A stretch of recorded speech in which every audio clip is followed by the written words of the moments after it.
Despite not winning the Australian Open, it's been another defining year in the career of Adam Scott. After winning his maiden major in 2013, the Australian entered this season as the closest challenger to Tiger Woods for the world #1 spot. With 3 top 10 finishes in his opening 7 events, he became only the 17th player to reach top spot since the rankings began back in 1986. It's been a childhood dream to be #1, so to achieve that is an incredible feeling. It was so far out of reach for such a long time in my career. It almost, got put on the bench for a while, and there were other things that I needed to achieve to even think about getting to that #1 position. So I've got a taste for it, and I'm pretty keen to kind of nip at Rory's heels a little bit and not let him get too far away. Rory's been the #1 player in the world for much of the year, but Scott feels several players are ready to battle it out for top spot in 2015. It's easy to kind of gauge where Rory's at the moment. He's played sensational golf over the summer. And it's important, it's relevant to know what your competitors are up to as best you can.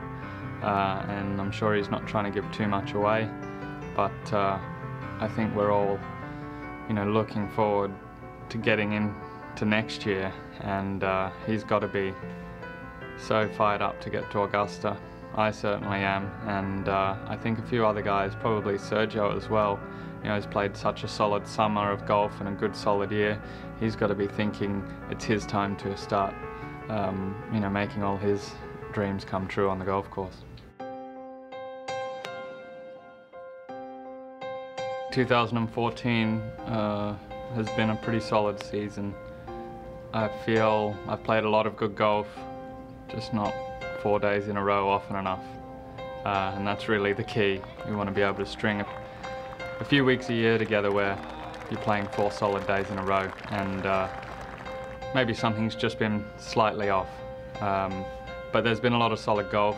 I wished I took advantage of a couple more opportunities to win this year, but it's always a work in progress.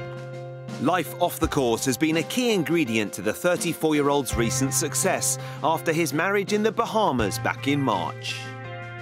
Balancing everything, just takes some time and some thought, and it's extremely important because one can affect the other drastically.